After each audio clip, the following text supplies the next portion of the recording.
से महिला ढोना।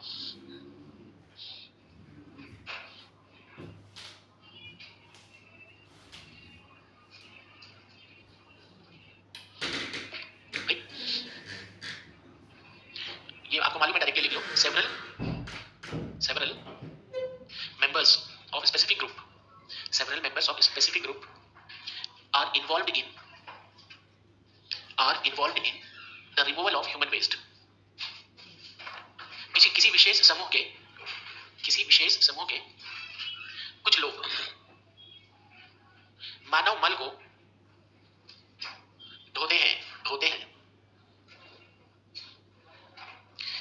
को ढोते हैं और नेक्स्ट है कास्ट बेस्ड रिजर्वेशन, जाति आधार आईडी है, नहीं नेक्स्ट था मैनुअल स्कैवेंजिंग था, मैं समझ नहीं पाया। लास्ट क्लास में अस्पृश्यता लास्ट था, उसके बाद था हाथ से महिला ढोना, आज फर्स्ट। अभी उसके बाद तीसरा हेडिंग, मतलब आज का सेकंड हेडिंग है कास्ट बेस्ड रिजर्वेशन, जाति आधारित आरक्षण।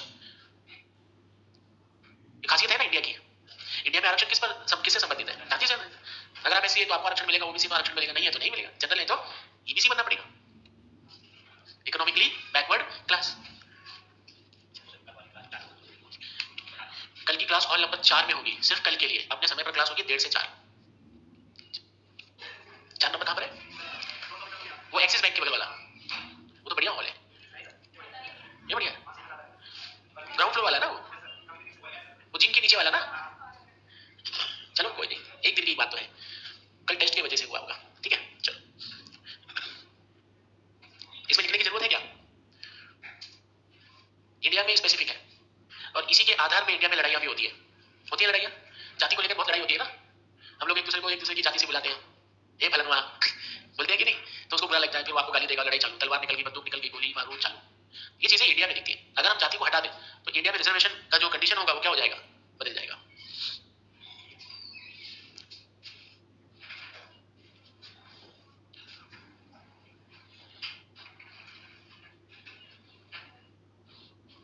नेक्स्ट, एक पर्टिकुलर नेम, एक विशेष नाम होता है, ये पर्टिकुलर नेम।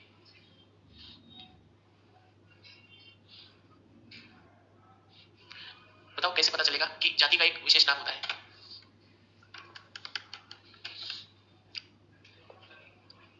सरनेम से कैसे पता?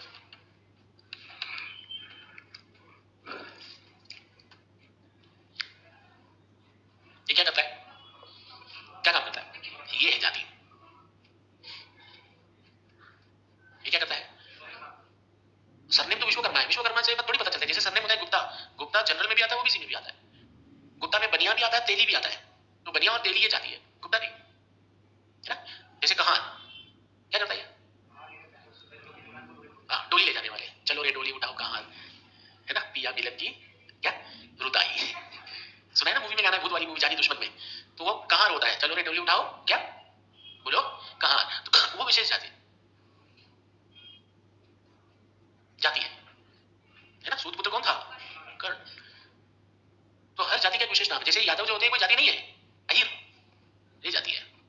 ब्राह्मण जाति, इसरा मिश्रा खिसरा मिश्रा कुछ नहीं है। उसमें देखो कितने लोग अग्निहोत्री भी पंडित बोलते हैं अपने आप को, है ना। अलग अलग, कई लोगों को तो पता भी नहीं चलता पंडित है कि नहीं। तो ये है विशेषता, लेकिन मैं बता रहा हूं कि किसी ने लिखा नहीं होगा। देखो मैं आपको डेली टॉर्चर करूंगा, जब क्लास में टीचर समझा रहा होता है ना, तो उस समय आपका हाथ है ना वो चलते रहना चाहिए साइड में, क्योंकि जो टीचर समझाता है ना वो कहीं लिखा नहीं होता, वो कहीं से पढ़ के नहीं आता है। लेकिन जो टीचर लिखाता है वो कहीं से पढ़ के आता है, वो भी कहीं से नकल मार के लिखाता है। आपको अलग टाइप का टीचर है, मैं तो बता भी दूंगा कि मैं कहां से लिखा रहा हूं, आप पढ़ के क्या कर लोगे, समझ में आएगा आपको। इसलिए जब भी एग्जाम्पल्स होना वो लिखते रहिए। हर एग्जाम्पल है ना अलग अलग समय पे निकल जाता है। तो ये जाती है। देखिए भारत में प्रत्येक जाति का एक विशेष नाम है, जो कि उसके काम से आधारित या जुड़ा है,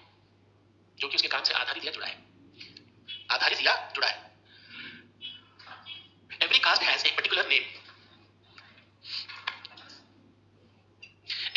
particular name. Associated with its occupation.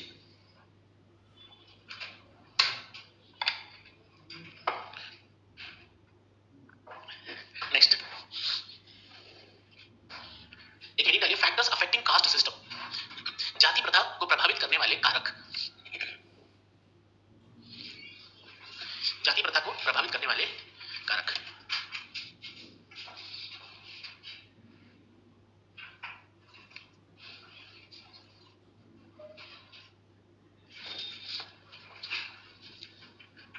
बताओ क्या, देखो क्या लिखा आपने, जाति प्रथा को प्रभावित करने वाले कारक। किसको प्रभावित करने वाले? आपको जो प्रभावित करता है पहले तो वो बताओ, कौन कौन आपको प्रभावित करता है? पैसा और क्या? पॉलिटिक्स, सोसाइटी, ग्लोबलाइजेशन, इंटरनेट, संस्कृति, शिक्षा, बाकी लोग भी मुंह है, बोलो। संविधान। आपको कौन कौन प्रभावित करता? फैमिली, गर्लफ्रेंड, बॉयफ्रेंड, हाँ और क्या? आपकी गर्लफ्रेंड बोलती मैं बात नहीं करूंगा तो आप टेंशन में आ जाते हो।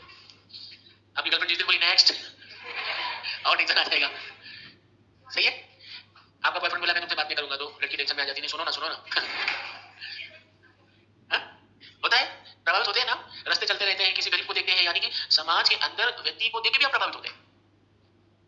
आपको पता है दिल्ली की एक खास बात क्या है? ये जो आज भंडारा लगा है ना, यहाँ पे मर्सिडीज वाला आदमी गाड़ी रुका रुका के खाता है, लेकिन यूपी में नहीं खाता है। यूपी में उसको क्या लगेगा, मेरा इज्जत खत्म हो गया। तो प्रभावित कर रहा है ना उसको। जो आदमी मर्सिडीज से रुका के खा रहा है वो आस्था उसको प्रभावित कर रही है। आस्था उसको, आस्था मतलब लड़की नहीं आस्था जो सोच विचार है वो कर रहा है ना। टीचर प्रभावित करते हैं, पता है आपको? इस क्लास में अलग अलग बच्चों के अलग अलग फेवरेट टीचर बन जाते हैं, उनके साथ उनका अच्छा से ट्यूनिंग बैठ जाता है, उससे वो बात करते हैं, कुछ दुख होता है तो उसके पास जाते हैं, है ना। सबका अपना ही। तो हर आदमी भाई प्रभावित करता है, बहन प्रभावित करती है, माँ प्रभावित करता है, बाप प्रभावित करता है, भाई प्रभावित करता है, दोस्त प्रभावित करता है, दूसरा देश प्रभावित करता है। तो आप सोचो कि आपको इतने लोग प्रभावित करते हैं, तो एक जाति को क्या क्या प्रभावित करता होगा? तो आप अपने आप को जाति समझ लो। तो बताइए कि आप किससे प्रभावित होगी? जाति। चलो मैं आपको हिंट दूं, आप बताओ। हाँ, वेरी गुड। और चलो मैं आपको पूछता हूँ, क्या पश्चिमीकरण, वेस्टर्नाइजेशन से प्रभावित होगी जाति? कैसे? हाँ, पढ़ाई शिक्षा है ना। हाँ, एक शब्द है संस्कृतिकरण, संस्कृताइजेशन, किसको मालूम है? क्या मतलब है?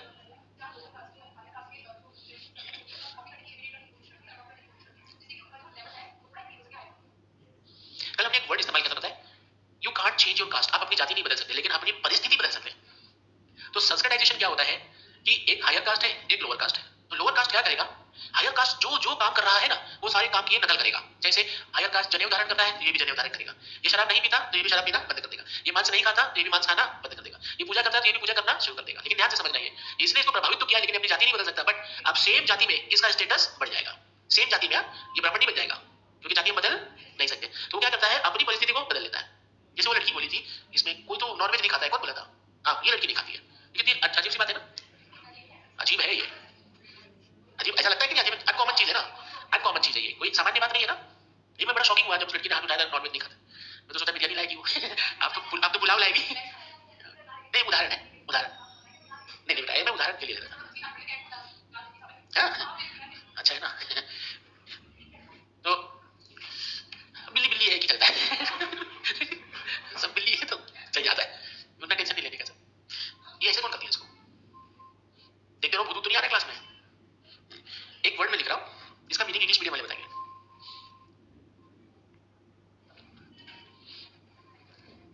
इंग्लिश मीडियम वाले हाथ उठाओ खत्म हो गए, नहीं पता? लिख लो साइड में। जो दारू नहीं पीता उसको बोलते हैं। तो संस्कृतिकरण में क्या ये वर्ड इस्तेमाल कर सकते हैं हम? कर सकते हैं ना। हाँ, क्योंकि ये लोग दारू, यहाँ देखो देखो मेरी तरफ देखो, ये लोग दारू और ये लोग दारू पीते हैं, तो इसने क्या बोला, मैं भी नहीं पीऊंगा। तो ये आदमी ने क्या फॉलो करना चालू किया? टीटोटालिज्म। उसमें दारू नहीं पिएगा।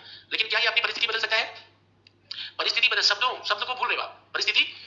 अरे अभी मैं आपसे पूछूं कि विविधता क्या होती है, तो अभी आप बता नहीं पाओगे, अभी पढ़ा लेकिन नहीं बता पाओगे। क्यों पता है? जब मैं बताता हूं ना तो उस समय आपका ध्यान नहीं रहता। विविधता क्या होती है बताओ। अच्छा बताओ, मैं आपसे अलग हूं किस मायने में? कलर, एज, हाइट, बॉडी, है ना, पहनावा अलग है ना। लेकिन बताओ हम लोग एक भी हैं किस मायने में?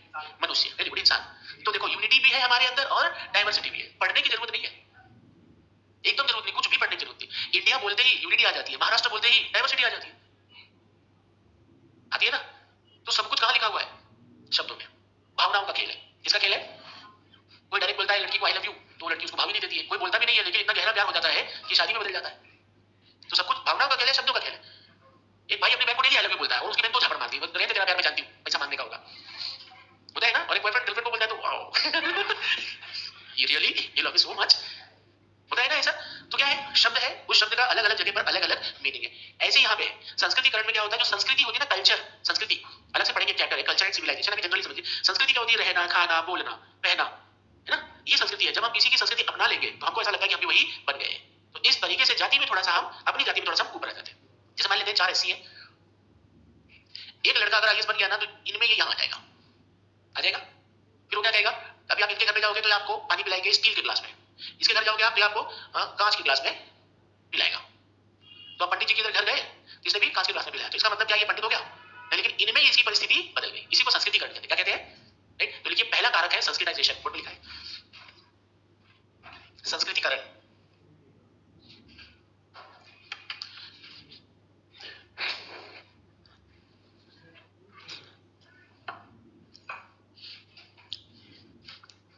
लिखिए it is a process through which, it is a process through which a positional change, underline this word positional, in the caste system is achieved, in the caste system is achieved through the practice of, through the practice of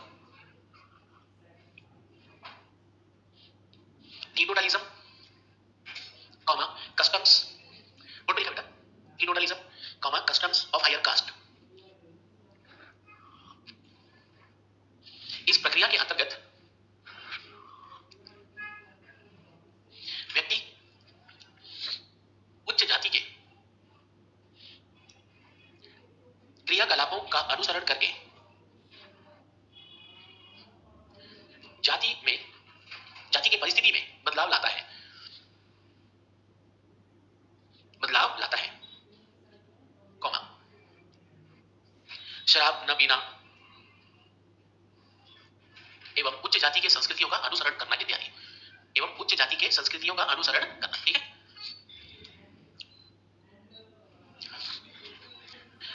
अभी मैं 4 तारीख को मुंबई से आया, तो 5 को आपकी class थी तो जाना था, गया था मैं, मतलब अपना घर है, तो मेरे दोस्त लोग मिले, तो हमारे स्कूल के फ्रेंड्स में 98% लोग बिजनेसमैन हैं। कुछ लोग ही हैं जो नौकरी वगैरह टाइप का करते हैं, बट नौकरी कोई भी नहीं करता हमारे ग्रुप में, स्कूल लाइफ के कोई भी नहीं करता। इससे आप एक चीज सीखिए, भले आपको अपनी किडनी बेचनी पड़े, लेकिन अपने बच्चे को ना बहुत ही महंगे स्कूल में पढ़ाना, भले वो गधा हो, पढ़ाना वही। जानते हो क्यों? उसके दोस्त है ना अच्छे घराने के लोग बनेंगे, भले घर बिक जाए 10वीं तक तो उसको वही पढ़ाना, इसका फर्क पड़ता है।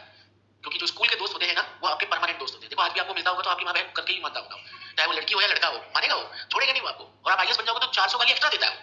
अबे तू आईएएस बन गया साले चोर मेरा पेंसिल चुराया था, है ना, मेरा खाना चुराया था, मेरा कैट फूड चुराई थी छोटी, होगा, होगा ना ऐसा। यही चीज है। जब मैं मुंबई से आया तो मेरे एक दोस्त ने, मैं बोला कि मैं चलो यार घूमते हैं, तो मेरे ग्रुप में मैं एक काम के लिए बड़ा फेमस होता है, तो कौन से काम के लिए, मैं सबको जुटा लेता हूँ क्योंकि मैं हमारा हूँ फ्री तो मैं सबको कॉल करके बुला लेता हूँ। तो आए सब लोग, एक डॉक्टर भी है उसी में, तो हम लोग बोले यार चलो भाई तुम्हारे एरिया के बीच में आते हैं। तो एक जगह है मुंबई में वसई, वसई बड़ा फेमस है, आपके इतिहास में उसको बसई करके लिखा हुआ है, मॉडर्न इंडिया में आप पढ़ोगे तो बसई लिखा है ना, वही है वसई। वो भी बीच है, वहां पर भी बीच है। हम लोग गए तो मैं नीचे बैठ गया जमीन पे, तो हम लोग लेके गए थे, वड़ा पाव लिए थे, कोल्ड ड्रिंक लिए थे और पानी लिए थे। कोई पीता नहीं है सब, दोस्त जैसा रहेगा वैसे रहेगा, कोई नहीं पीता दारू वारू, पीते भी होंगे तो वो लोग पीते होंगे, मैं नहीं पीता, तो वो लोग उस टाइम नहीं पिए। तो मैं नीचे बैठ गया, एक और दोस्त है वो भी नीचे बैठ गया। तो जो हमारा कलाकार डॉक्टर था वो बोलता यार नीचे यार गद्दा नहीं लग रहा तुम लोग को, बाकी तो आप समझ रहे हो उसका क्या हुआ होगा वही होना था जो उसको सुनना था, तो हमेशा सुनने के लिए आता है वो क्योंकि मुझे कुछ कलाकारी कर देता है वो। तो फिर वो नीचे बैठा, फिर कोल्ड ड्रिंक के लिए कोल्ड ड्रिंक पीना चालू किया, सब लोग बोलता है यार झूठा कर दिया यार। तो मैंने उसको थोड़ा सा इतना बड़ा ढक्कन निकाल के बोले ले 2 बूंद अभी लेना, 2 घंटे बाद वड़ा पाव खाने के लिए पीने वाले पानी से हाथ धो लिया उसने। हम लोग बोले जब पानी लेके जा, हम लोग क्या पिएंगे? तो बताओ ये बार बार इस टाइप की हरकत करना चाहते हो, इसको हम क्या कहते हैं? पश्चिमीकरण वाली हरकतें। कौन सी हरकतें हैं? पश्चिमीकरण। जैसे मैंने कल आपको एक और कल परसों एग्जांपल दिया था कि जो मेरे भाई के बच्चे हैं वो आप कैसे खाते हैं? फोर्क से खाते हैं। देखिए पश्चिमीकरण है। अगर आपको किसी आदमी को दे दे, आप जैसे कैरिबियन जगह जाओगे ना, कैरिबियन वगैरह में, तो आप नूडल्स कैसे खाते हैं? हाथ से उठा खाते हैं। आप कैसे खाते हो? फोर्क से खाते हो। और चाइनीज कैसे खाते हैं? स्टिक से, है ना, उनको चलाने भी नहीं आएगा, वो उसे फटाफट फटाफट खाते हैं ना। तो जैसे मैं, एक आदमी है ऐसी कैटेगरी का है, मैंने उसको फोन दे दिया और मैं बोला ये लोग खाओ, और आपको दूर खड़ा कर दिया। मैंने बोला देखो आदमी जो खाना खा रहा है वो कौन सी जाति का है, तो आप बता नहीं पाओगे। लेकिन अगर उसने हाथ से खाया तो आप बता दो कि नीचे जाति का तभी हाथ से खा रहा है। अगर मान लो किसी 80 को मैंने चॉपस्टिक दे दिया, उससे वो खा रहा है, तो आपको क्या लगेगा? फॉरेनर है, बहुत अपने आप को लगा रहा है, लेकिन उसकी जाति पता नहीं चलेगी। इसका मतलब पश्चिमीकरण भी जाति में बदलाव लाता है। तो पश्चिमीकरण क्या है, वो एक करके लिखिए, right. Number 2, westernisation. Due to change in the sphere of, sphere लिख लोगे ना, due to change in the sphere of education, comma food habit, comma style of eating, manners, dressing sense etcetera. निरंतर बदलते शिक्षा प्रणाली, कॉमा खान पान, comma खाने का तरीका, कॉमा आचरण, कॉमा कपड़ा पहनने का तरीका इत्यादि। आजकल आपने देखा होगा, जो एक्ट्रेस लोग हैं, आउच मूवमेंट क्रिएट करते हैं ना वो लोग, सुना होगा ना आपने, वो जानबूझ के करते हैं। आउच मूवमेंट क्यों क्रिएट करते हैं वो? अरे कपड़ा पहन के जाएगा, ऐसा वाला पहन के जाएगा कि हवा से उड़ जाए, फिर वो जबरदस्ती पकड़ेंगे उसको, फिर वो फोटो खींच जाता है, तो 10-15 दिन तक ट्रेंडिंग में रहते हैं। तो ट्रेंडिंग में रहने के लिए वो लोग आउच मूवमेंट क्रिएट करते हैं। कौन सा मूवमेंट क्रिएट करते हैं? अब ये तो आपको नहीं पता है कि आप क्या कपड़ा पहने हो, कैसा कपड़ा है, कैसा हो, किस जगह जाना है, पता तो होता है ना। अभी आपने वहां लिखा है एक एजुकेशन, क्या एजुकेशन भी है। आपको भी सरकारी स्कूल के बच्चों को देखना है और प्राइवेट स्कूल के बच्चों को देखना, आपको एजुकेशन का फर्क समझ में आएगा। प्राइवेट स्कूल के जो बच्चे होंगे ना, एकदम मस्त अप टू डेट, कपड़े पे प्रेस होगा, जूता भी पॉलिश होगा, और सरकारी स्कूल का लड़के का सफेद कलर का शर्ट पीला हो गया होगा, 4 दिन पहले धुला होगा, जूता जो है ना आगे का ऊपर गया होगा, पैर की उंगली बाहर दिख रही होगी। जैसे मेरा छोटा वाला लड़का जो है, वो सरकारी स्कूल में जाता है, तो उसको स्कूल से कपड़ा मिलता है, तो उसका कपड़े का जो उसका जो शर्ट है ना, वो कुल मिला के इतना ही बड़ा है, एक्सैक्ट इतना बड़ा है, बस उसका पेट पेट ढकता है। सरकारी स्कूल है, बस जूते में आगे होल हो गया है, उसमें से अंगूठा निकला लेता है, उसको फाड़ फाड़ के और बड़ा कर दिया है। कॉलर है ना इसका, ये फट गया है उसका। तो मैं बोला यार इसको तू दूसरा क्यों नहीं लेती? बोलती स्कूल वाले देते ही नहीं दूसरा, साल में एक ही बार मिलता है, बैग मिलता है उसको स्कूल से, खाना मिलता है, टिफिन मिलता है, सब कुछ हम लोग सब सरकारी स्कूल का पूरा फायदा उठाते हैं हम लोग। तो मैंने एक बात पहले दिन भी कही थी कि मैं अपनी निजी जिंदगी को कभी शेयर नहीं करता, वो भूल गया।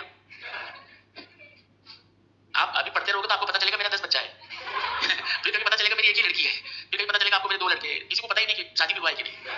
क्योंकि भाई मैं ये डिस्कस करने थोड़ी आता हूँ क्लास में मेरी निजी जिंदगी, हम तो खाली समझने के लिए बात करते हैं ना, फिर मीनिंग क्या रहेगा, फिर इससे अच्छा तो हम लोग टाइम पास ही कर ले बैठ के। तो सरकारी स्कूल के बच्चे का एजुकेशन कैसा होगा? थोड़ा सा स्तर उसका नीचे होगा, और प्राइवेट वाले का हाई।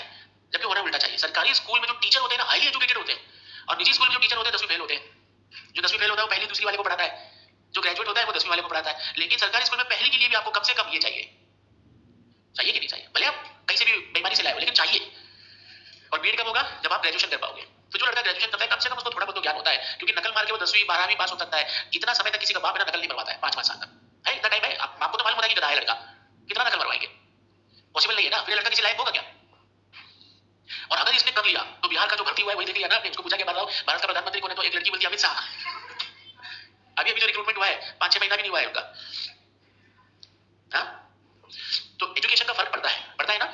अगर कोई एससी इंग्लिश बोलेगा तो आपको ऐसा महसूस होगा कि एससी है, क्या हुआ? तुम आ गया, उठा गया, कोई बात नहीं, कोई बात नहीं,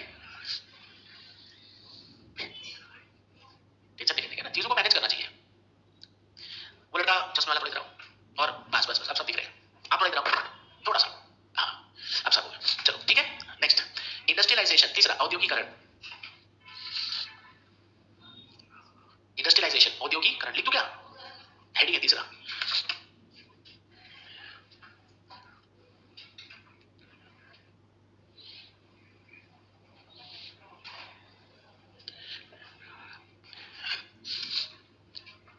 गांव के कितने लोग हैं? गांव वाले, गांव के मतलब आप कहां से? उत्तराखंड गांव नहीं है? उधम सिंह नगर क्या है? मैं गया उधम सिंह नगर में, कुछ नहीं है। एक होटल है, वो मालूम है ना, चारों साइड से उधर जाने में मेरे को कम से कम 1 घंटा लगा। उधम सिंह नगर के लिए कौन सा स्टेशन है वो, कौन सा स्टेशन है? मैं जानता हूँ, वहां का मेरा भाई डीएम रहा है। गांव से भी बेकार है, गांव से भी बेकार है। ये गली है ना, ये ज्यादा चौड़ी उधम सिंह नगर के सड़कों से, क्या सही बोल रहा हूँ? ये गली ज्यादा चौड़ी है। अब बताओ, शहर है। और कौन कौन है शहर वाला? कहां से? कैलिफोर्निया से। हाँ, ये लड़की कैलिफोर्निया से। कौन सी जगह है कैलिफोर्निया? जयपुर। बता, देख रहे हो पूरा रोड पे सांड घूम रहा है। जयपुर, अगर जयपुर शहर है तो फिर तो मैं तो मंगलग्रह से आया हूँ भाई। हाँ, रेलवे पटरी पे ऊंट बांधने के लिए खूंटा नहीं कटा है। वो जो वो होता है ना रेलवे में लॉक होता है ऐसा वाला, उसमें बांधते हैं। शहर है नहीं, ये चीजें हैं कि औद्योगिकरण शहरों में क्यों आया है और उससे जाति पर क्या असर पड़ा है। जरा आप सोचो, क्या आपके गांव में ये आ गया है? सभी के गांव में आ गया, पूरे भारत में। इसकी वजह से आपको गांव में ना मजदूर नहीं मिल रहे हैं। अभी कटिया का टाइम आ गया है ना, गेहूं की कटाई होगी ना अभी, जरा आप देखना मजदूरों का रेट बढ़ जाएगा। कारण पहले हम मजदूरों को देते थे 100 रुपया, मनरेगा देता है 250 रुपया, तो कोई आप यहाँ क्यों काम करेगा? प्लस मशीनीकरण की वजह से क्या हुआ है कि जिसके अंदर गुण होगा ना उसको आपको रखना पड़ेगा।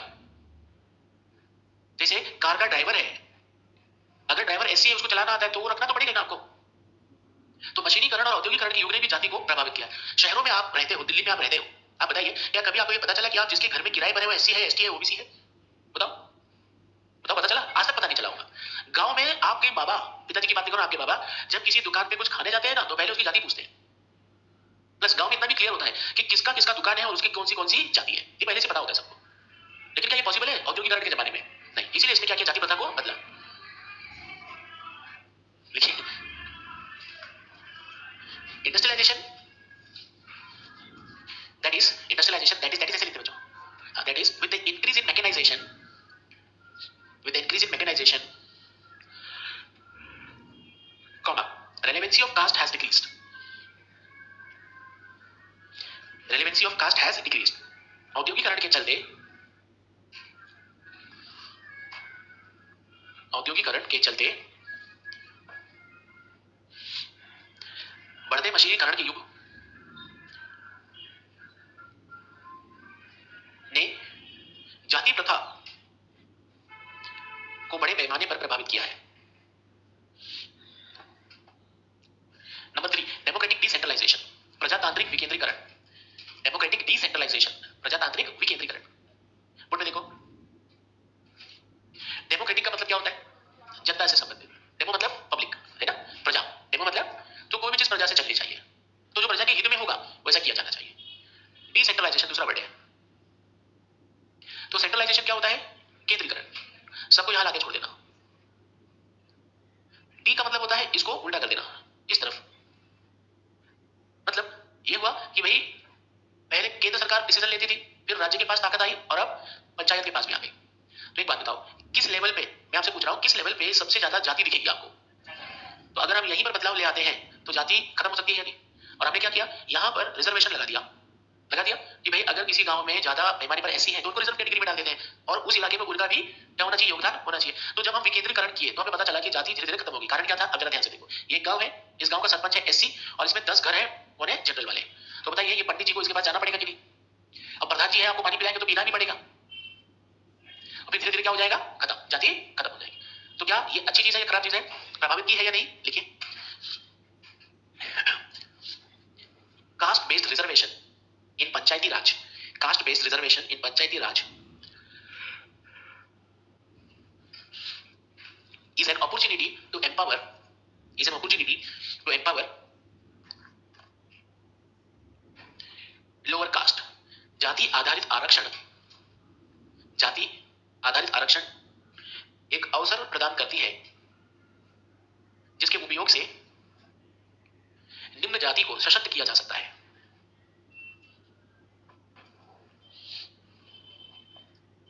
नेक्स्ट, कास्ट एंड पॉलिटिक्स, जाति एवं राजनीति। एक वीडियो था, एक बूढ़े बाबा थे, तो उनको इलेक्शन के टाइम पूछा गया कि आप किसको वोट दोगे? तो उन्होंने क्या बोला मालूम है? बहन जी को। ये यही का है, बहुत फेमस वीडियो है, बहुत ज्यादा फेमस वीडियो है, लगभग सभी लोग देखेंगे। तो बोले बहन जी तो हारने वाली है, हार जाए या जीत जाए, हाथी पे पड़ेगा वोट। किससे पड़ेगा? और उनकी ताकत देखिए आपने, बोलने का जज्बा देखा आपने। कारण जाति जब पॉलिटिक्स में घुस गई ना तो लोअर जो सेगमेंट के लोग थे ना वो भी एम्पावर्ड हो गए। आज आप देखिए ऐसी भीम आर्मी से जुड़ने पे लोग अपने आप को पावरफुल समझने लग जाते हैं। लगता है कि नहीं? अभी मैं एक वीडियो देखा तो नीता अंबानी उसमें गई थी किसी मंदिर में। नीता अंबानी कौन है? धीरू भाई अंबानी की वाइफ का क्या नाम है? उसकी बहू का नाम बड़ी वाली का नीता ही है ना, मुकेश अंबानी की वाइफ। अच्छा टीना है, अच्छा उसकी वाली टीना है। तो नीता अंबानी की बात कर रहा हूँ। एक वीडियो दिखाया, नीता अंबानी एक मंदिर में गई है, वहां पे थोड़ा सा शायद मेंटली चैलेंज लड़की होती है, तो उसको पूछती गुजराती में कि क्या आप यहाँ मंदिर में रोज आते हो? तो वो बोलती हाँ मैं रोज आती हूँ। तो उसको हाथ मिलाने के लिए आगे करती है, तो नीता अंबानी उसको ऐसा करके हाथ मिलाती नहीं है। कारण कास्ट, कास्ट एंड स्टेटस, कि तुम्हारी औकात है मेरे से हाथ मिलाने की। उसके साथ साथ में एक वीडियो और चला रहा था बाजू में, जानते हो किसका चला रहा था? राहुल गांधी का। वो कोयले की खदान में काम करने वाले के साथ रहता है, उसे हाथ मिलाने के लिए राहुल गांधी हाथ बढ़ाता है तो बोलता है सर मेरा हाथ काला है, तो जबरदस्ती उसे हाथ मिलाता है वो। देखा आपने? तो ये कहीं ना कहीं पॉलिटिक्स जो है वो कास्ट को क्या कर रहा है, खत्म कर रहा है। महम एक जगह है हरियाणा में, महम, ज्यादातर लोग जाट है, लेकिन कुछ छोटा छोटा सा सेगमेंट वहां पे एससी है। एससी के पास 1 इंच जमीन भी नहीं है, लेकिन महम के गांव का सरपंच कौन है मालूम है आपको? एससी। जाटों पे राज कर रहा है वो, कर रहा है क्यों? पॉलिटिक्स। तो पॉलिटिक्स आते ही इंडिया में कास्ट के जो पावर था ना वो पूरा चेंज हो गया। अब देखो जब बीएसपी सेंटर में थी कितने कानून आए थे, किसी को एससी बोल दी जेल में, वो भी कैसी गैर जमानती अपराध था, 6 महीने तक अंदर सड़ रहा है, कई लोग अभी भी सड़ रहे हैं, जो गरीब है वो अभी भी सड़ रहे हैं। तो पॉलिटिक्स बहुत बड़ी चीज है और इसने बदल के रख दिया। पानी चाहिए क्या? पानी चाहिए? इसमें दारू नहीं है। लिखो, in contemporary India lower caste have started ventilating मतलब जानते हैं अपनी भावनाओं को बाहर करना, started ventilating, lower caste have started ventilating their grievances through power politics.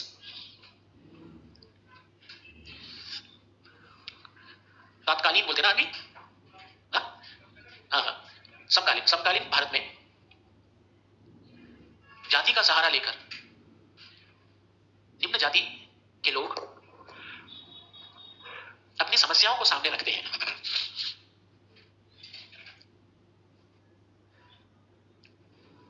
Next, legislative measures, विधायकी उपाय। लेजिस्लेटिव मेजर्स, विधायकी उपाय। सभी लोग साथ में लिख लो।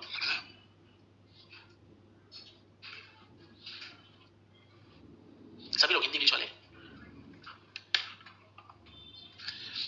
यह अस्पृश्यता कानून है।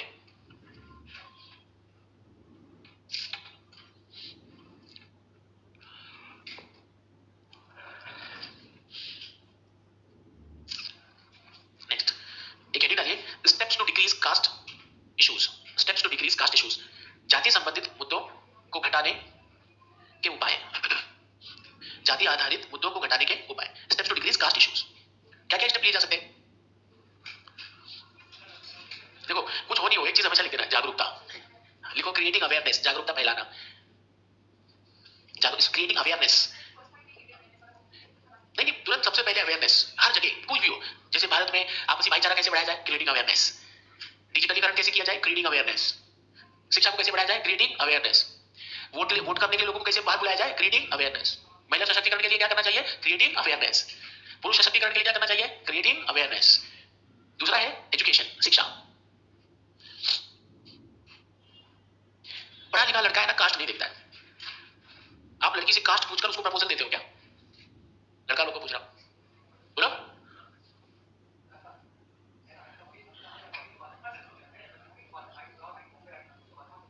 क्या हुआ? मैं आपसे क्वेश्चन कुछ और पूछ रहा हूं। मैं पूछ रहा हूं कि क्या आप लड़की को प्रपोजल देते हैं? मैं क्वेश्चन क्या पूछ रहा हूं? नहीं देखते हैं। मैं बताता हूं दिखता कब है। शादी पे भी नहीं दिखेगा। जब शादी के बाद आप घर पे रहोगे ना 2 दिन 4 दिन, तब वो दिखेगा। क्योंकि शादी में तो वही लोग रहते हैं ना, वही दोनों। मामला कब बिगड़ता है? जब एक ऐसी लड़की जनरल के घर जाती है, वो मंदिर में घुस जाती है, किचन में घुस जाती है, तो बाकी लोग गुस्सा होना शुरू हो जाते हैं। गांव वाले आपके यहाँ आना बंद कर देते हैं, पानी पीना बंद कर देते हैं, खाना खाना बंद कर देते हैं, ना बोलो भाई। लेकिन शिक्षा जो है इसको धीरे धीरे खत्म कर रहा है। अब क्या करते हैं, शादी करके लोग जाते ही नहीं, मुखर्जी नगर में रहने लग जाते हैं। मेरी सहायता से शादी करवाते हैं वो लोग। इसलिए जिसका कोई भी नहीं है इस दुनिया में उसका भगवान है। तो जिसका शादी नहीं हो रहा हो, कॉन्टेक्ट मी। सही है ना? जाति भी चलेगी, रिलीजन भी चलेगा, इंटर कॉन्टिनेंटल लड़की होगी तो भी चलेगा, पाकिस्तानी होगी तो भी चलेगा। वो कौन सा है, हैदर, सीमा सीमा सीमा हैदर। हाँ सचिन से प्यार कर देते, देखा अपनी क्लास में भी सचिन सीमा सब है एकदम। तीसरा, इम्प्लीमेंटेशन ऑफ लॉ, कानून को सही तरीके से लागू करना, इम्प्लीमेंटेशन ऑफ लॉ। अगर किसी ने कंप्लेंट किया कि मैं एससी हूं और मुझे एससी कह के बुलाया गया, तो पुलिस वाले को उसके हिसाब से उसके लिए सजा देनी चाहिए। अब पुलिस वाला क्या करेगा, 100 रुपया लेगा और क्या बोलेगा, ये लड़की झूठ बोल रही है, ये लड़का झूठ बोल रहा है। अभी हमारे दोस्त है, ऑफिसर है, रात को दारू पी के आ रहे थे, तो एक वकील साहब थे जो एससी थे, वो भी आ रहे थे, तो दोनों की गाड़ी लड़ गई। गलती हमारे दोस्त की थी।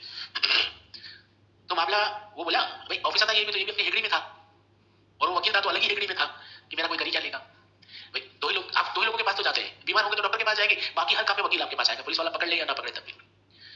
लेकिन वकील साहब चतुर थे, उन्होंने क्या किया, SC ST एक्ट लगा दिया। क्या लगा दिया? अब उसने मेरे को फोन किया, मेरे दोस्त ने, बोलता बोला यार भाई एक बहुत बड़ा प्रॉब्लम हो गया। मैं बोला क्या हुआ बता। बोलता है एक प्रॉब्लम यह है कि रात को हम लोग दारू पी के आ रहे थे, एक वकील की गाड़ी से ठोक दिया। तो मैं बोला तो प्रॉब्लम क्या है, इसको पैसा दे दे उसको। तो बोलता है पैसा तो दिया, उसके बाद भी उसने ना केस कर दिया। मैं बोला कैसे केस कर देगा, ऐसे कैसे कर देगा वो। तो बोलता है SC ST एक्ट लगा दिया है। तो मैं बोला अरे ये तो लगेगा ही नहीं, क्यों परेशान है। तब एक्चुअली क्या बहुत लोगों को जानकारी नहीं होती, SC ST एक्ट तब लगता है जब जो SC ST एक्ट लगा रहा है और जिसपे लगा रहा है वो दोनों एक दूसरे को जानते हैं।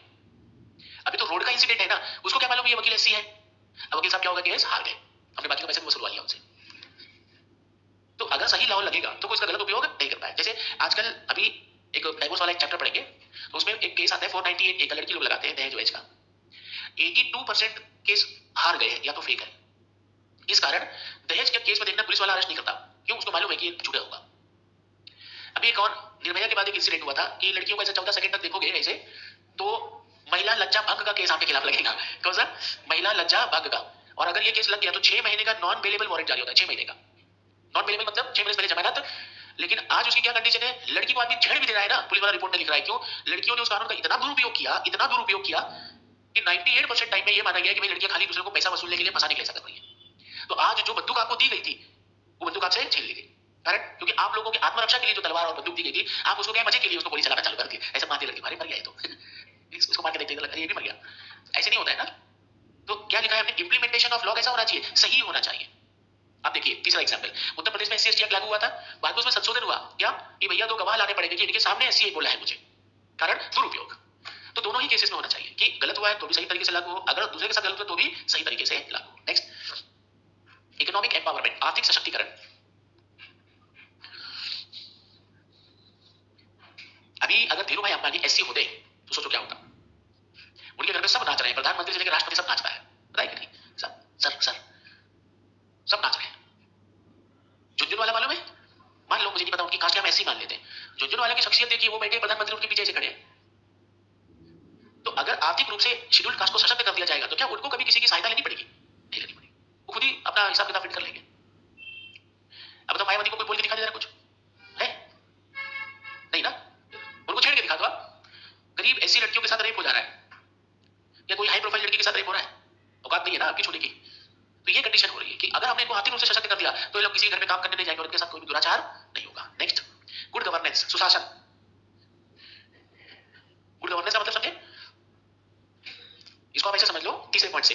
तीसरा पॉइंट क्या था, implementation of law. Good governance का मतलब है कानून लिखा हुआ नहीं होना चाहिए, करता हुआ होना चाहिए, काम करने वाला कानून। जैसे अभी फिलहाल वर्तमान सरकार गुड गवर्नेंस कहती है, क्या कहती है, लेस गवर्नमेंट मोर गवर्नेंस, यानी कि नियम कानून कम होना चाहिए, काम ज्यादा होना चाहिए। नेक्स्ट, इंक्लूसिव डेवलपमेंट, समावेशी विकास।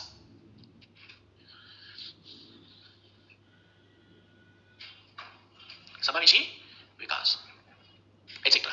अब एक क्वेश्चन लिखो, do you think that caste is assuming new identity, assuming new identity, क्या आपकी राय में जाति अब नई पहचान बना रही है। 150 150 वर्ड्स। एक क्वेश्चन और लिखो, what are the factors which increases caste in India। ये सिंपल क्वेश्चन है, caste in India, comma explain. उन कारकों की व्याख्या करें जो भारत में जाति प्रथा को बढ़ाते हैं।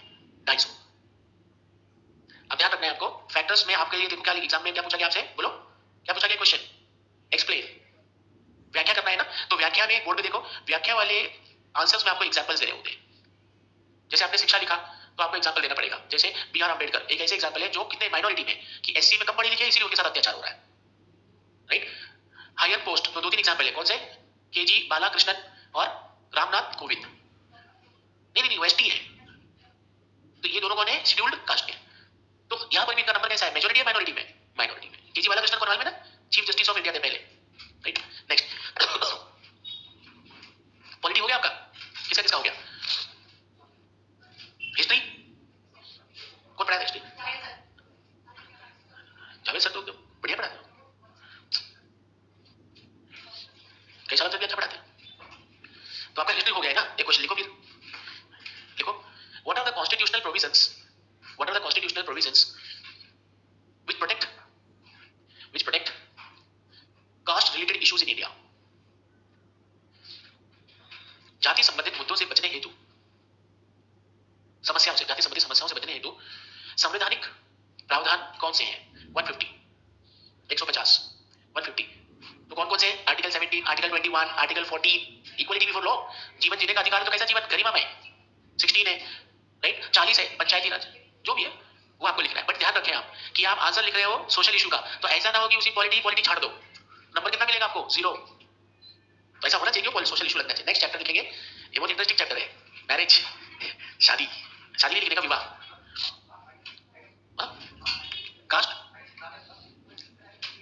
गतिशील है, बदलती रहती है। हाँ, स्थिर में आप लिख देना एंडोगेमस है, इसलिए स्थिर है। आप बदल नहीं सकते, लेकिन परिस्थितियां तो बदल सकती हैं। स्थिर भी है और गतिशील। जाति तो बदल ही नहीं सकते ना, परिस्थितियां बदल सकते हैं। हाँ, तो कास्ट आइडेंटिटी तो बदल ही रही है ना। आप बीएसपी से जुड़ गए, बीएसपी से जुड़ने के बाद क्या होता है? आपकी आइडेंटिटी पॉलिटिकल हो जाती है, फिर आपको कुछ होता है। तो आइडेंटिटी का मतलब आप क्या समझ रहे हो? कास्ट बदलना, कास्ट बदलना नहीं, कास्ट आइडेंटिटी मतलब कास्ट की पहचान बदलना।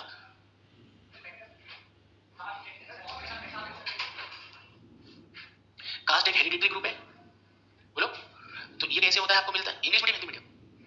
अनुवांशिकी है, अनुवांशिकी तो आपको कैसे मिलेगी? है जन्मजात मिलेगी, तो ये बदल सकते हैं आप। तो ये क्या हो गई? स्टैटिक हो गई, स्टैटिक हो गई। कोई डाउट नहीं, आप पूछ लो। आप स्टैटिक, ये स्टैटिक में कोई डाउट नहीं है। अब बीएसपी, भीम आर्मी या बहुजन समाज, किसी और भी पार्टी से लिख लो कोई भी, अगर आप जुड़ जाते हैं तो आपकी आइडेंटिटी जो है, आप जाति नहीं बदलेगी, लेकिन आपकी पहचान बदल जाएगी। उदाहरण, राजभर, याद है कोई एक राजभर है सर नेम? क्या? हाँ, वो पॉलिटिशियन। कौन सा?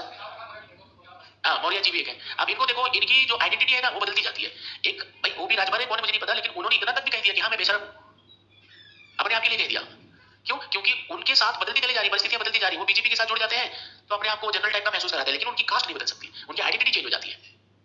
जैसे आप सेना में चले जाओगे तो आप सैनिक हो गए, एससी हो गए, आइडेंटिटी बदल गई आपकी।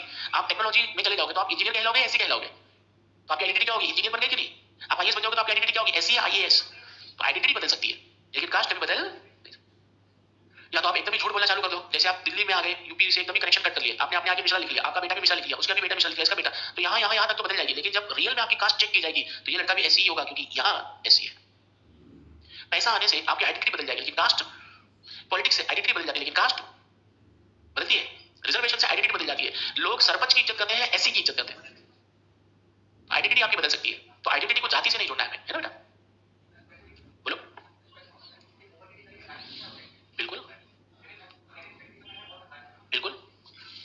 विवाह होता क्या है? विवाह बंधन। पहले इस शब्द को समझो आप। संस्था क्या होता है?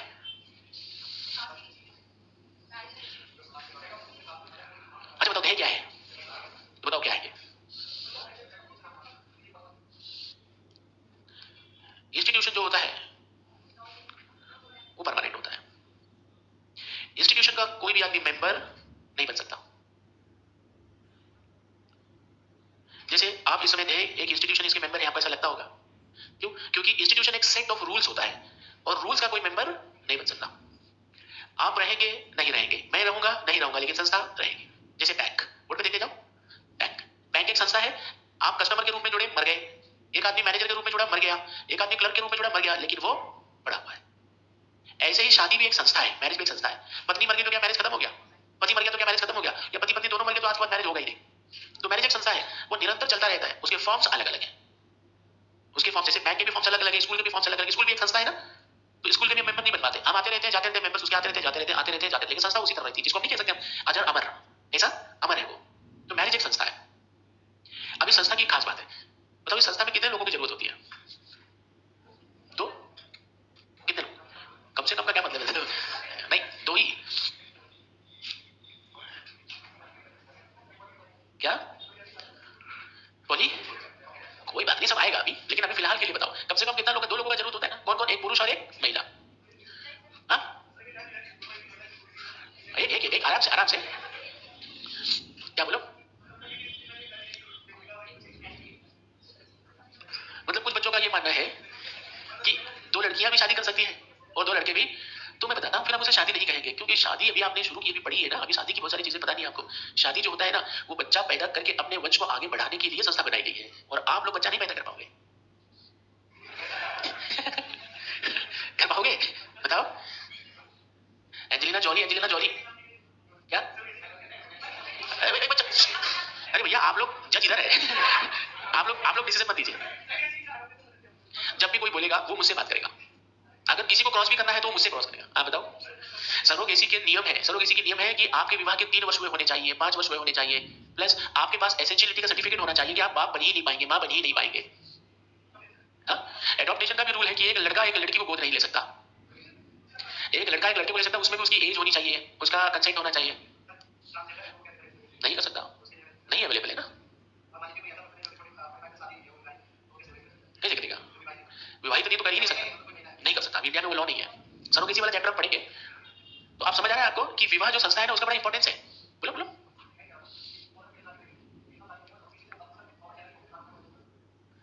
शाहरुख खान का जब बच्चा पैदा हुआ तो उसके पहले इंडिया में सरोगेसी एक्ट नहीं था, सरोगेसी एक्ट 2021 लागू हुआ, उसके पहले उसका बच्चा पैदा हो चुका था।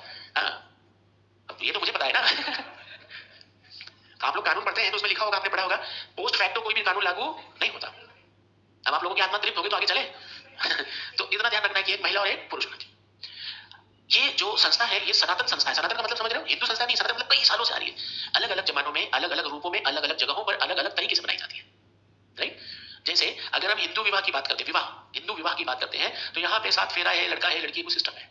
अगर मुस्लिम विवाह की बात करते हैं तो लड़का है लड़की है और वहां पे एक नियम है कि एक आदमी प्रपोजल रखेगा, दूसरा आदमी उसको एक्सेप्ट करेगा। ऐसा ही क्रिश्चियन लॉ में भी है। लेकिन जब ट्राइबल में जाते हैं तो वहां पे आपकी क्षमता देखी जाती है।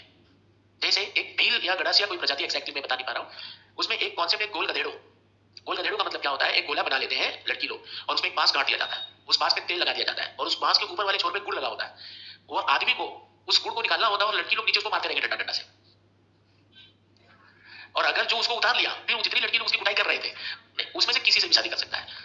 तो ये एक विवाद नहीं, बिल्कुल बहुत सही संस्था है। कम से कम आपका पति आपकी रक्षा करने योग्य है, उसका कॉन्सेप्ट ये है। हम स्वयंवर की बात करते हैं, स्वयंवर का मतलब जानते हैं? स्वयं का वर चुनना। जैसे हम लोग एग्जाम्पल लेते हैं पांडव वाला, पांडव में द्रौपदी का स्वयंवर था। साथी से सुनना है खाली और हाथ चलाते रहना आप लोग। स्वयंवर में क्या हुआ कि लड़की का विवाह होना था, तो बाप चाहता था कि मेरी लड़की का विवाह जिससे हो, विवाह मैरिज कहां गया,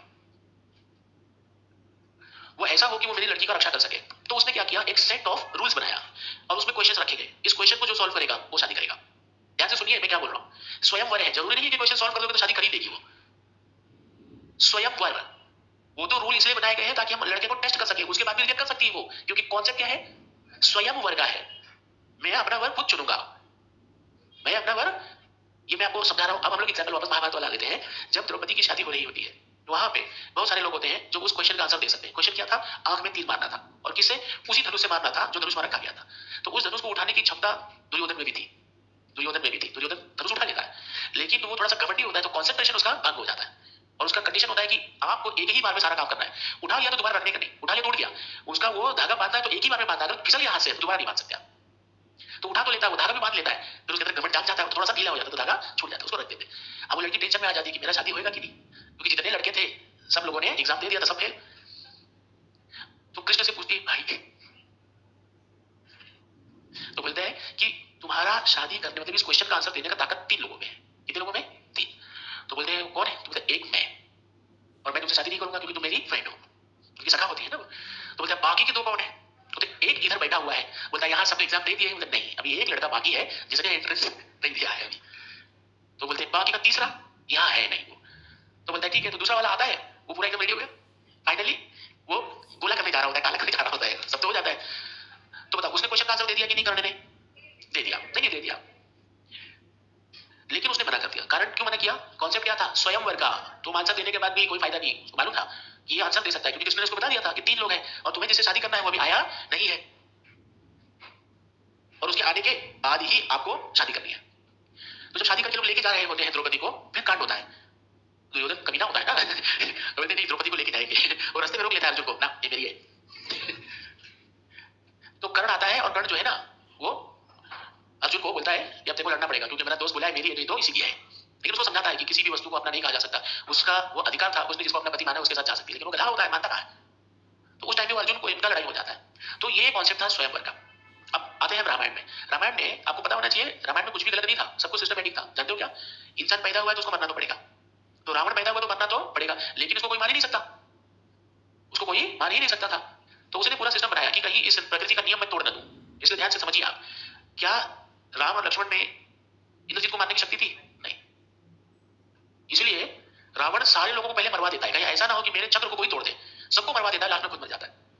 वहां पे विवाह वो जबरदस्ती कर सकता था, लेकिन विवाह का नियम नहीं था, इसलिए उसने शादी नहीं किया, नहीं तो सीधा कर सकता था शादी जबरदस्ती, कर सकता था कि नहीं। तो विवाह जो होता है ना, उसका एक सिस्टम होता है, पैटर्न होता है, उस पैटर्न को फॉलो नहीं करोगे तो आपका विवाह नहीं माना जाएगा। जैसे मैंने आपको बताया कि अभी कल शायद एग्जांपल दिया था कि एक शादी थी वकील की, तो पंडित जी जो थे शायद उनको पैसा कम मिला होगा, तो स्वाहा करके हो गया, तो 7 फेरे नहीं दिलवाए, तो उन्होंने क्या बोला, 7 फेरे तो दिलवाना पड़ेगा, पंडित बदल जाए। क्यों? विवाह के नियम पूरे नहीं होंगे तो शादी क्या हो जाएगी, इनवैलिड हो जाएगी। ये कहां लिखा है? Section 5 for Hindu marriage act, कि रीति रिवाज के हिसाब से विवाह होना चाहिए। कैसे होना चाहिए? रीति रिवाज। अगर रीति और रिवाज में 7 फेरे लिखा है तो 7 फेरे होने चाहिए। जैसे मुस्लिम में रीति रिवाज है कि लड़की जब तक उसको प्रपोज नहीं करेगी तब तक वो हाँ नहीं बोल सकता। आप बोलते हो ना कि मेरी दुक्तर, क्या दुक्तर दुक्तर बोलते ना, आप मेरी बेटी को अपने पत्नी स्वीकार करते हैं, तो ये लड़की क्या कर रही है? प्रपोज कर, स्वीकार करने का प्रपोज कर रही है ना, लड़की प्रपोज कर रही है उसको कि मुझे अपनी पत्नी स्वीकार करेगा। लड़की ने बोला क्या आप मुझे अपनी पत्नी स्वीकार करोगे, तो ये यही होता है, लड़का ही बोला था, ऐसा होता है। इसको समझाओ, काजी मुंह होता है, मुंह काजी जो होता है मुंह होता है दोनों साइड से बोलने के लिए। रियलिटी यही है कि वो बोल लड़की ही रही है, बोल लड़का ही रहा है। मान लो यार काजी ही बोल रहा है, अब काजी ऐसा तो नहीं बोलेगा ना कि मेरी बेटी शादी को, कितना बेटी है उसका, तो बोलता है कि अब इनकी बेटी को क्या अपनी पत्नी स्वीकार करते हैं, तो ये क्या हुआ? प्रपोजल। तो लड़का क्या बोलता है? कुबूल है, एक्सेप्टेंस, रिवाज। फिर वो बोलेगा, फिर वो बोलेगा कुबूल है, फिर वो बोलेगा, फिर वो बोलेगा कुबूल है। अभी खत्म नहीं हुआ, अब यहां से बोलेगा कि क्या इस लड़के को आप अपना पति स्वीकार करते हो, तब ये बोलेगी, यहां से प्रपोजल है, क्या बोलेगी? Yes yes yes. तो ये रिवाज अगर पूरा नहीं हुआ तो शादी मान लिया नहीं। उस रिवाज में एक और है कि इतने विटनेस होने चाहिए, यदि महिला है तो 2, पुरुष है तो 1 1 दोनों साइड से होने चाहिए, ऐसा कुछ है ना। तो अगर नहीं हुआ तो भी वैलिड नहीं होगा। बट विवाह की कुछ खास बातें वो मैं आपको बताऊंगा। एक खास बात कि इंडिया में बाल विवाह एक अपराध है। क्या है? फिर से बोलो, बोलो वापस बोलो, बाल विवाह एक अपराध है, सब लोग बोलो, फिर से बोलो, फिर से बोलो, बोलो उसको, आप समझ नहीं रहे हो आप क्या बोल रहे हो, बोलो बाल विवाह एक।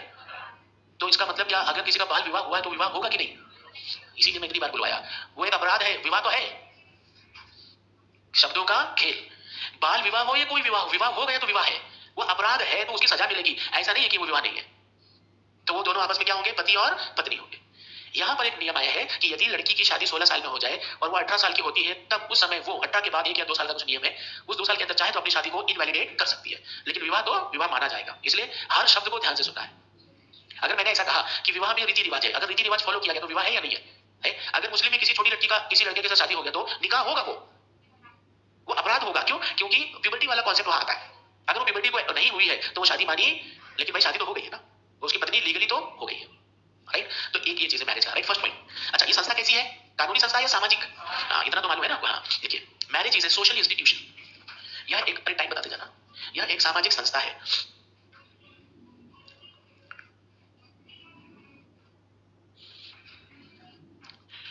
Design to satisfy, designed to satisfy bio psychic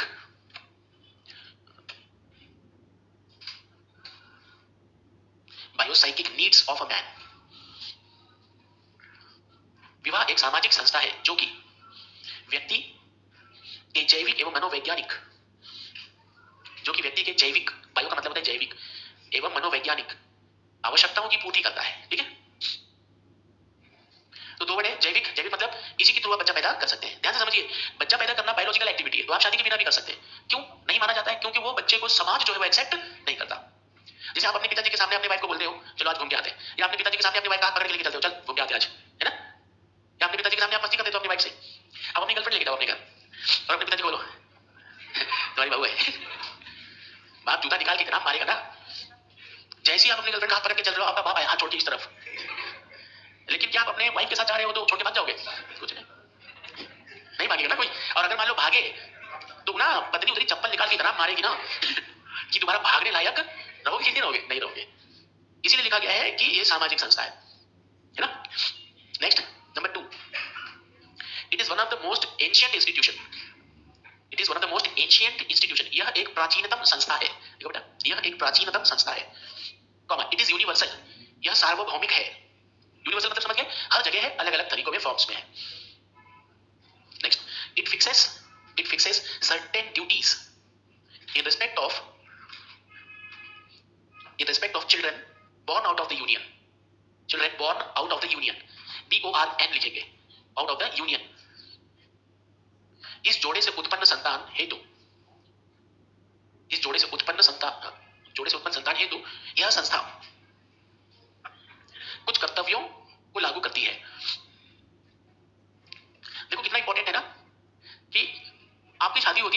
जिसको आप जानते तक नहीं, उससे बच्चा पैदा होता है और आपका अटैचमेंट उससे अजीब टाइप का नहीं हो जाता है कि उसको कोई छूता भी तो आपको लगता है मेरे बच्चे को मारा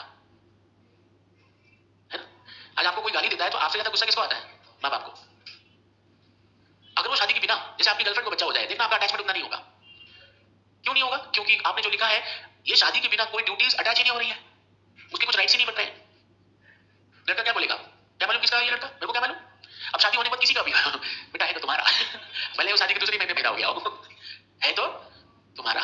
अब उसको तुम्हारी संपत्ति का अधिकार मिलेगा, यही लिखा है अपनी ड्यूटीज, उसको पढ़ाना पड़ेगा, उसको लिखाना पड़ेगा। बट बी केयरफुल बॉयज कि यदि बिना शादी के भी बच्चा होता है तो उसको उस लड़के की संपत्ति का पूरा अधिकार मिलेगा, क्योंकि इंडिया में नाजायज औलाद का कॉन्सेप्ट नहीं है, ही नहीं, खत्म नहीं है, ही नहीं, इंडिया में नहीं है। हर बच्चे का एक बाप जरूर होता है। तो विवाह ड्यूटीज उत्पन्न करता है लेकिन कानून उसको वो अधिकार दिलाता है। Third point, it is an institutional form of sex relation. यह लैंगिक संबंधों का एक संस्थागत रूप है ना। Next, what are the characteristics of marriage, विवाह की विशेषताएं। विवाह की विशेषताएं, पहला यूनिवर्सल इंस्टीट्यूशन, सार्वभौमिक संस्था। सही बात है, सार्वभौमिक संस्था, यूनिवर्सल इंस्टीट्यूशन पहला। दूसरा परमानेंट बॉन्ड, स्थायी क्या होता है? संबंध। तीसरा इट एस्टैब्लिशेस फैमिली, यह परिवार की उत्पत्ति करता है।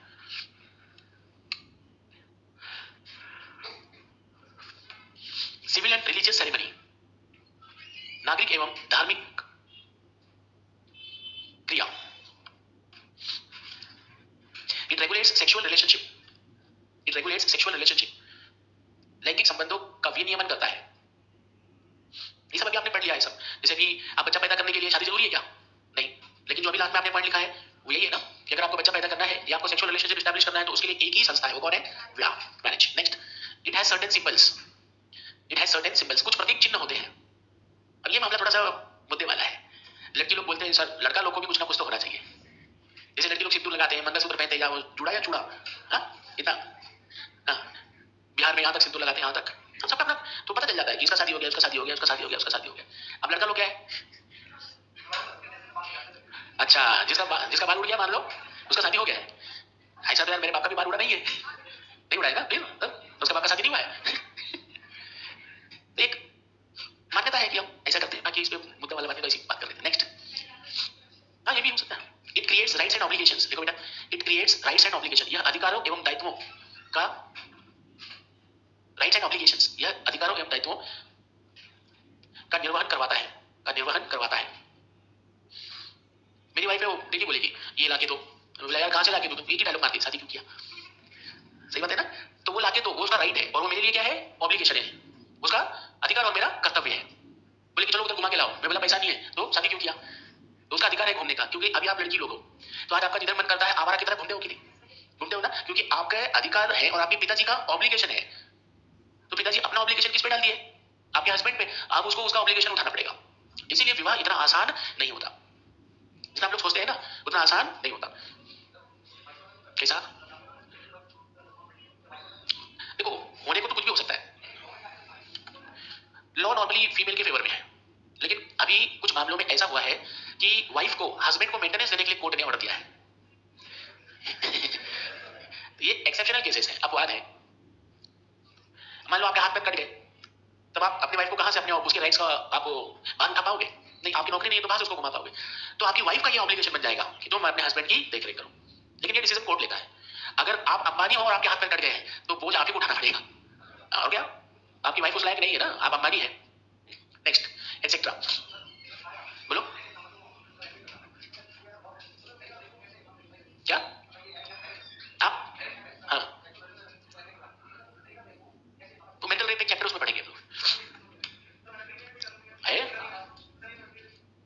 हाँ, एडिलिटी मतलब मैंने से क्या लेना देना? आदमी के लिए नहीं है गधा वो दोनों के लिए है। बता, अरे गधा मतलब क्या है? सबके लिए मैं बोलता हूँ, गधा मतलब वो गधा नहीं है, ठीक है? आप लोगों को भी बोल सकता हूँ, इसका ये मतलब नहीं कि गधा हो गए। एडल्ट्री को इसलिए बोला गया क्योंकि आजकल मॉडर्न जमाने में देखा गया ना, एक फैशन बनता चला जा रहा है। आपने मूवी देखी है 50 शेड्स ऑफ क्या है, 50 कुछ है क्या, let me complete. 50 shades of grey है और पेज 3 है, कॉर्पोरेट है, ये मूवीज आप देखिए। मैं आपको एक बहुत जीता जाता उदाहरण देता हूँ। अरबाज खान का लड़का है, उसको एयरपोर्ट पे छोड़ने के लिए अरबाज खान भी आता है, मलाइका अरोड़ा भी आती है, उसका बॉयफ्रेंड भी आता है, और वो लड़का तीनों से गले मिलता है। और मलाइका अरोड़ा बोलती है तेरा बाप है, ये तेरा दूसरा बाप है। होता है ना। अब ये मॉडर्न जमाना आ चुका है, तो इसलिए एडल्ट्री को ध्यान से सुनिए। Adultery is no more criminal offence but it is a ground for divorce. उसके लिए आपको सजा नहीं होगी, लेकिन अगर आप एडल्ट्री करते हुए पकड़े गए तो वो तलाक के लिए एक ग्राउंड बन जाएगा।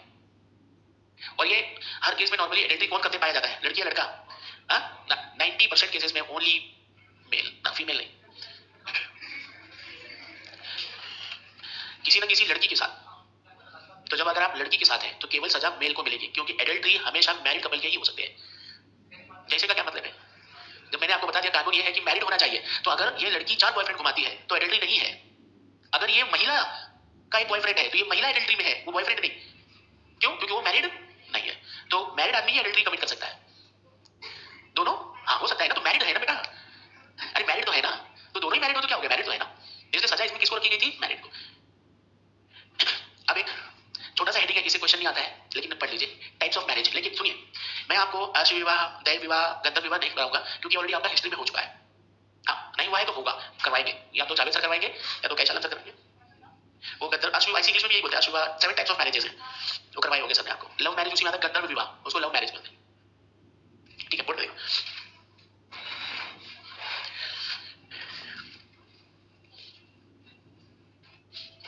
देखो देखो पहले, देखो पहले मिटाऊंगा नहीं कुछ भी मैं।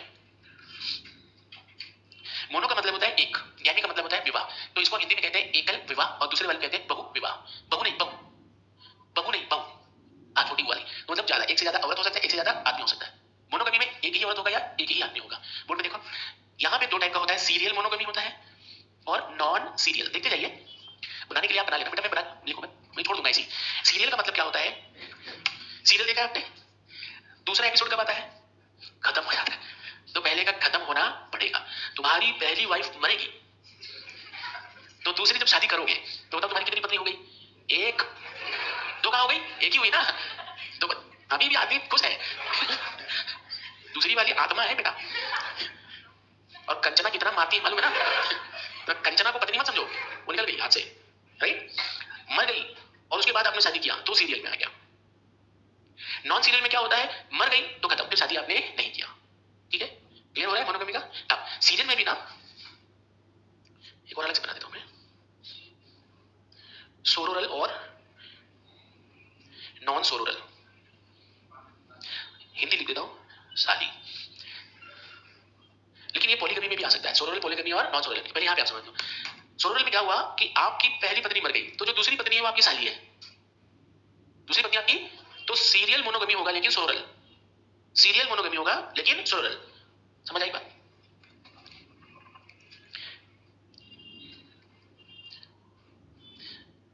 ट्रायंगल का मतलब होता है मेल, और सर्कल का मतलब होता है इज इक्वल टू, का मतलब होता है मैरिज। फिर इसने दूसरा शादी कर लिया, ये ए है और ये भी ए है, बी गई, ये लपो C, B and C are sister, B and C are sister. तो बताओ ए और सी मोनोगमी है या नहीं? मोनो का मतलब एक औरत, तो उसके पास कितनी औरत है, एक ही तो है ना। लेकिन किस टाइप की मोनोगमी है, सीरियल मोनोगमी। और अगर हम यहाँ देखें तो कैसी सीरियल मोनोगमी, सोरोरल, यानी कि आपकी दूसरी पत्नी साली है। अब यहाँ पे हम लोग आते हैं, सीरियल में क्या हो सकता है, 1 एट अ टाइम, यहाँ पे ओनली 1, उसके बाद नहीं, फिर लड़का जो है विधुर की जिंदगी जिएगा, वो दूसरे दोबारा शादी नहीं करेगा। पॉलीगमी में 2 होता है, पॉलीगाइनी और पॉलीएंड्री। गाइनी का मतलब होता है पत्नियां ज्यादा है, और एंड्री का मतलब होता है पति ज्यादा है।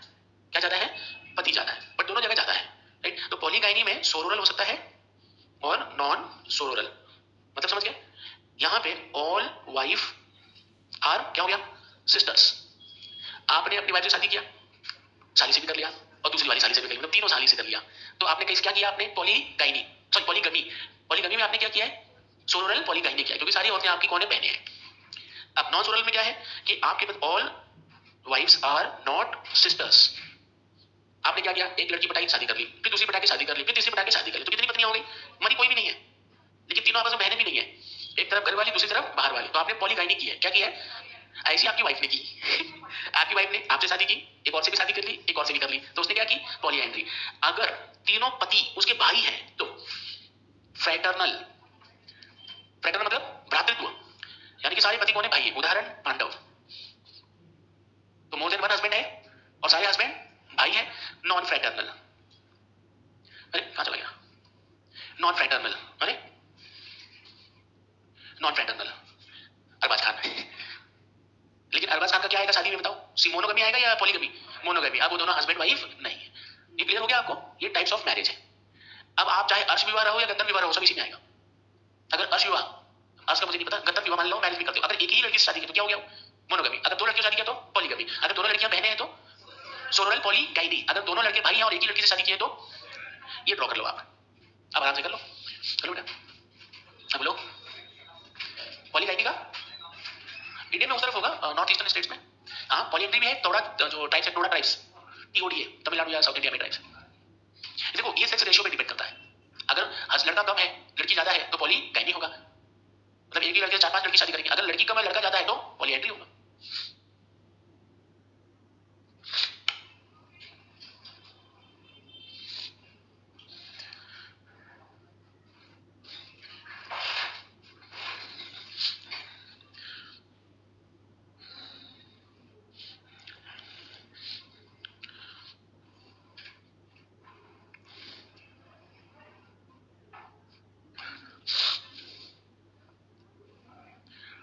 खाली समझना है हाँ ये चीजें आपको।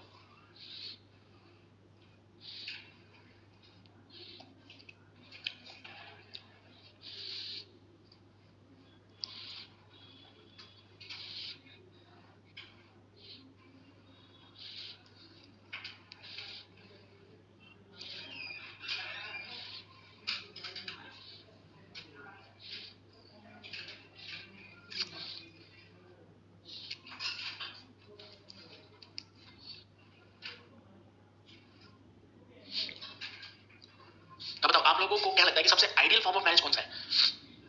Non serial. सीरियल मतलब मार मार के तुम्हारा चपड़ा निकाल के जाएगा। ये चक्कर में कि शादी करो मार डालो, शादी करो मार डालो। अच्छा बेटा, तो लड़की के लिए भी तो जीवन एक ही है। वो विधवा आदमी से क्यों शादी करेगी? लेकिन अभी तक किसने ये बोला नहीं था। कोई बात नहीं, आपका सोच अच्छा है, राइट। अब होना भी यही चाहिए, क्योंकि किसी भी व्यक्ति को जीने का अधिकार है। आपने वो केस पढ़ा होगा शाह बानो, इसी पर है वो। क्योंकि वो 55 साल की हो जाती है, उसका हस्बैंड उसको तलाक देकर दूसरी शादी कर लेता है, तो वो कहती है भैया मेरा खर्चा पानी कौन उठाएगा?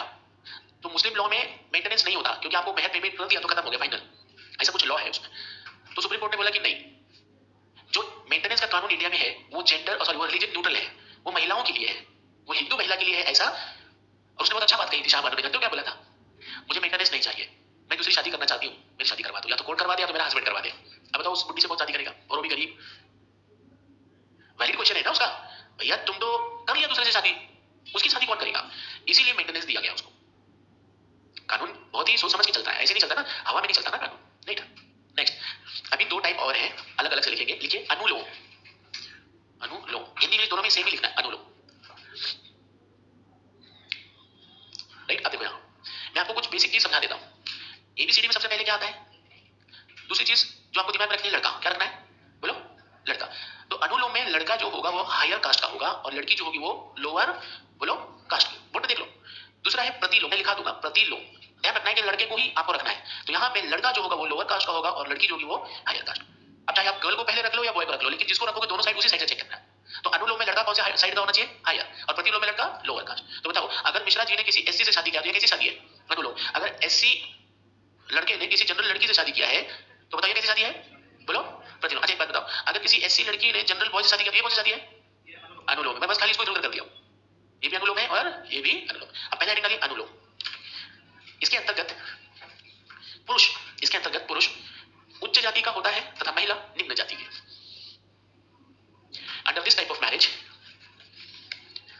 हस्बैंड बिलोंग, महिला निम्न जाति की, husband belong to higher caste and wife belong to, बताओ बच्चों, लोअर। प्रतिलोम उल्टा लिख लो, अपने आप लिख लो। लिख लोगे? कहां छूट रहा है आपका? लिख लो अपने आप।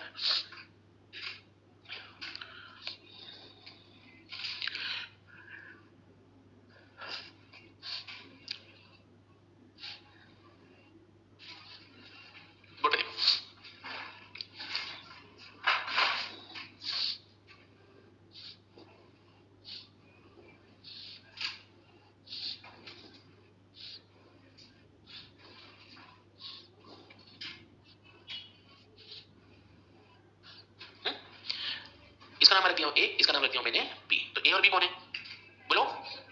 हस्बैंड वाइफ है ना, is equal to husband wife. इनके दो बच्चे हुए, मानो 3 पैदा कर देते अपने हाथ में तो है। कितने बच्चे पैदा हुए? कितने लड़के और एक लड़की, सी डी ई और ये एफ। तो एफ कौन है? ए और बी का दामाद, ए और बी का। अरे गधा उसको देखो, तुम शादी से ऊपर नहीं उठ रहे हो बेटा। जीजा जीजा घुमा रहा है तुम्हारा। शादी में मेरे को बुलाना, और कहीं अगर उसके घर में एक ही लड़की हुई तो इससे पहले से कॉन्सेप्ट क्लियर रखा है। बहुत तेज लड़का है ये, तुम्हारी तरह है ये भी। तुम अच्छा आदमी, थोड़ा गंदा आदमी है ये कहता है, मतलब बोली कहीं नहीं प्रैक्टिस करेगा। मेरा नंबर जरूर रखना, शादी के बाद भी शादी पहले भी। चलो यहाँ दिख रहा है आपको? तो मान लेते हैं चली गई, खत्म। ये आ गई जी और ये आ गई एच। तो एच और सी कौन है? Husband wife. जी और डी कौन है? अब इनका बच्चा हुआ एम एन ओ पी। ऐसे कर लो एस, कहीं ओ को जीरो ना समझ बैठो। तो एम और एन किसके बच्चे हैं? एच और सी के। एस और बी किसके बच्चे? सी और डी कौन है? ध्यान देखना, इसके नीचे आएगा तो ही उसका बेटा होगा, इसके नीचे आएगा तो ही बेटा होगा। देखो इसके नीचे आ रही है तो ये वाली इसकी बेटी है, ये कोई नहीं है। अब देखो ये कोई नहीं है, बाहर से आया है। ये कौन है? एच। एच कौन है? बाहर से आया है। अब देखो इसके नीचे दोनों है ना, एम और एन, इन दोनों के बच्चे। अब क्या हुआ कि एम ने पी से शादी किया। एम ने किससे शादी किया? पी से। समझ आ रहा है आपको? होता या नहीं होता वो छोड़ दो, मैं करवा रहा हूं ना। एम ने किससे शादी किया? तो जब दोनों सेम सेक्स, बोर्ड पे देखो, दोनों सेम सेक्स, बोर्ड पे देखो, दोनों सेम सेक्स के बच्चे आपस में शादी करते हैं तो उसको कहते हैं पैरेलल कजिन मैरिज। क्या कहते हैं? Parallel cousin. पैरेलल का मतलब क्या होगा? वो जो बच्चे शादी कर रहे हैं उनके जो माँ बाप है, या तो दोनों बहनें हो या तो दोनों भाई हो। अगर मैं अपनी मौसी की लड़की से शादी करूं तो पैरेलल, अगर मैं अपने चाचा की लड़की से शादी करूं तो पैरेलल कजिन। समझ आ गया? तो जो बच्चे शादी कर रहे हैं उनकी दोनों माएँ या तो सेम हो, बहनें हो आपस में, या तो उनके दोनों के बाप आपस में भाई हो, तो उसको क्या कहेंगे? Parallel cousin marriage. पक्का? अब हेडिंग डालिए पैरेलल कजिन मैरिज और इसमें ड्रॉ कर लीजिए आप, इसको लिखाऊंगा अभी मैं। समानांतर, पैरेलल मतलब समानांतर विवाह। हाँ सॉरी, क्या कजिन को कजिन क्या बोलते हैं? चचेरा विवाह। पैरेलल कजिन मैरिज लिख लो।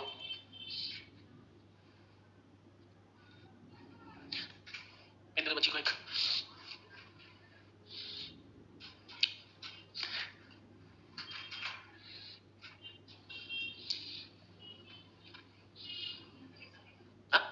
ये ड्रॉ कर लो, लिखाऊंगा मैं, यही चीज लिखाऊंगा, लेकिन ड्रॉ करोगे ना तो आपको समझ आएगा। लिखने के बाद आप ड्रॉ नहीं कर पाओगे। चाहो तो आप लिख लो, आप घर में जाके अपना औकात चेक कर लेना।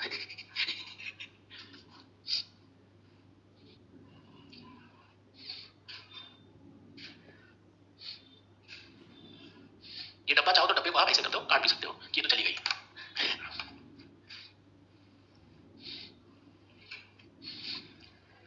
तो आपने मौसी की बेटी से शादी की तो, अगर आपने चाचा की बेटी से शादी की तो, अगर आपने ताऊ की बेटी से शादी की तो, अगर आपने छोटी मौसी की बेटी से शादी की तो, अगर बड़ी वाली से की तो, अगर मौसी से शादी कर ली तो।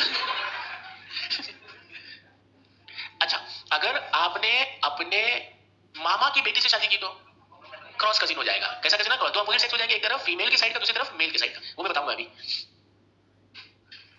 अरे सब होता है इंडिया में अलग अलग जगहों पे। अभी ये वाला जो शादी है ना, यूपी में नहीं होता है ना, तो ये होता है ना ही हमारे यहाँ क्रॉस वाला भी नहीं होता है। क्रॉस कहाँ कहाँ पे? हाँ तो यूपी में नहीं क्रॉस। अरे मामा की बेटी लव मैरिज ना, वो तो फिर नहीं, मैं मना नहीं कर रहा हूँ, लेकिन नॉर्मली सोसाइटी में एक्सेप्टेबल नहीं है, क्योंकि हम लोग अपने मामा मामा के यहाँ भी जाते तो अपनी बहन ही मानते हैं ना। तो आजकल तो माहौल बदल चुका है, तो इसीलिए कहते हैं ना सबसे बेस्ट जो रिलीजन है वो मुस्लिम है। वो क्लियर कट कहके चलता है कि आप अपनी बहन से शादी नहीं कर सकते बस। और आजकल देखो वही हिंदू में एक्सेप्ट किया जा रहा है, जिसे बताया उसने। आजकल मामा की लड़की बोल रहा है लड़का। तो ज्यादा बेटर कौन सा रिलीजन हो गया? हिंदू या मुस्लिम? मुस्लिम हो गया। सब कुछ पहले से क्लियर है कि तुम्हारी बहन इससे शादी नहीं कर सकते, बाकी किसी से भी कर सकते है ना। तो कम से कम आप अपने धर्मों के नियमों को तो नहीं तोड़ रहे। यहाँ तो हम अपने धर्मों के नियमों को तोड़ रहे हैं। ये लिखा आपने? बोले बेटा साउथ में होता है, महाराष्ट्र में भी होता है, मामा से ही शादी कर लेते हैं। वो अलग अलग जगहों का अलग अलग कल्चर है। क्रॉस कजिन लिखो। when marriage takes place between when marriage takes place between same sex relations, between same sex, underline कर लेना, same sex relations, like